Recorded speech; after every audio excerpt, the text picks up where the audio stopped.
Hey there guys in CRF land. It's been a while since we've talked. I'm just gonna flip the camera around here and I'll show you what we got going on. So here it is. This is our customer's 2019 CRF450L. We provided some of the stuff for him. Some of it came on there. Some of it he got himself. We actually are a dealer for Emperor Racing. And these are the really Skookum Emperor Racing rad guards and rock guards. The bike came with the Yoshimura, full Yoshimura exhaust. We got him the Promoto billet foot pegs. The bike came with the Vortec ECU, the Emperor rear rack. We also provided him BRP. We've been doing a lot more BRP stuff lately. So this is a fat bar we provided them, and the Scott steering damper and the BRP mounts. So you can see how that all works together with the Rebel X. Oh, did I just give it away what I'm doing? The Rebel X instrument mount. This is how it showed up to us right now. So it's been in the shop for a whopping 5 minutes. And he's asked us to complete what he wasn't able to. So what I am going to do is I'm going to do the tapping, and I am not going to use a helicoil. I am actually going to use a thread cert. For those of you Rebel X guys who haven't seen me do this yet, by all means, if you've got your kit mounted already, it doesn't really matter. Helicoil works good once it's installed. I just like the thread certs. They work better in my mind. They're a more better way to do it. And that's about it for now. Oh yeah, also these are snow bike heated grips that he installed, and obviously I'm gonna have to fix that. These are from a company, we sell them, it's a company called Koso. And the Koso grips are nice because there's no glue involved. These actually lock on to the bike, and this side comes with the throttle tube and everything. So that way, once it's on, you got no worries about glues. The mount here, or actually where he decided, he's actually, this is the control for the heated grips. I know you guys in Italy probably don't need this stuff, or Greece for that matter, but we do. We're Canadian, because that's what it looks like outside today. That's yuck. We got almost 12 inches of snow, or way too much snow last night. It's all powdery stuff, but it is snow. Voltmeter and USBs, the power switch. All this is already installed. Unfortunately, I'm gonna have to take it all back out. So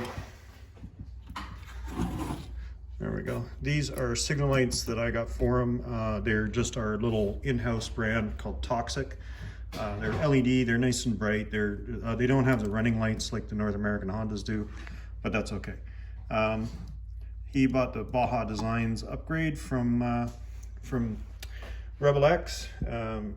Overall, for those of you that have watched my other videos, that is on par with the MST for weight. It's not the lightest in the world, but it's got to be DOT. Well, not DOT, but it's got to carry a lot of gubbins on it that the pure racing towers don't. If you've seen the new Aurora 450 tower, I'm really hoping they come out with a mount for the Honda, but I don't know how Honda guys are going to like having KTM headlights on their bike. But anyways, that's neither here nor there. This, when I compare this up against the other kit that I've done, John and I were supposed to get together, but due to COVID, we've never been able to. We wanted to compare the construction of these. This is really nice. This is all CNC bent. It's nice thick aluminum.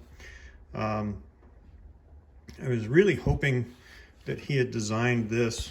So if you look at the Rebel X, a lot of the Rebel X towers, what they do is they actually thread their spacers so it's bolts in from both sides. And that's really nice because if you're out in the middle of God knows where and you need to get at the gubbins inside your tower, you can do it quite easily just by taking off half the bolts. This one, I'm not sure why it was designed this way. I can kind of see it, but it's going to make things a little bit more interesting to get it on and off, especially the way I want to run the wiring. I've been wanting to tackle one of these for wiring because I've watched the other videos and I want to do it.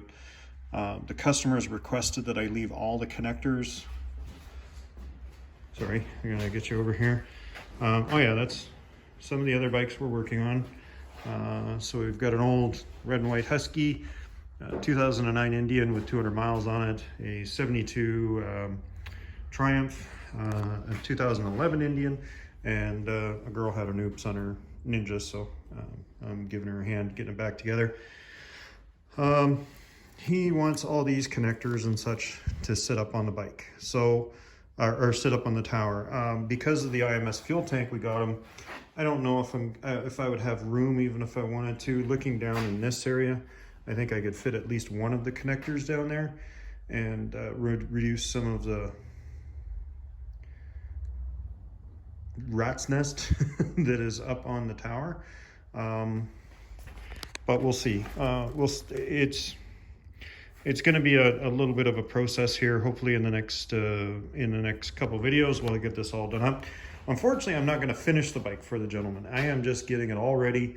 So I'm going to get it to the point where all the lights are working. I've got my own way of wiring the Baja Designs lights. So once all that is on, then the bike's going to go home and he's going to put his body work and everything back on it and he'll finish up the bike.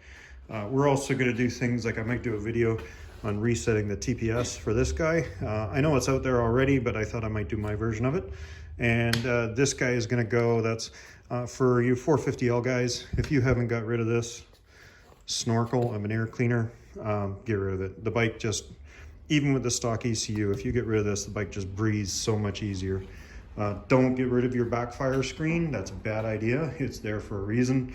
If this bike ever coughs back through the carb and the flame makes it all the way out, you just cut your air filter on fire. So the backfire screens, yes, they are restrictive, but they're there for a reason. So that's about it. This bike also has a couple backfiring issues when it's cold, so we're gonna get that done. Oh, the other thing I provided for him was the Champion Adventures thermostat delete kit. Can't say enough about Colton and Champion Adventures. They have been a wealth of knowledge to me over the past couple of years. We're also probably going to get rid of these guys. Whoops, sorry. Get rid of the sound deadeners and put on a set of Polysports. Thank you for the guys on the 450L Facebook group. You guys, a bunch of you guys have bought those covers from me. I appreciate the business. Thank you very much. So that's about it. That's where the project is going. I'm going to be back in a little bit and we'll go through some of the wiring.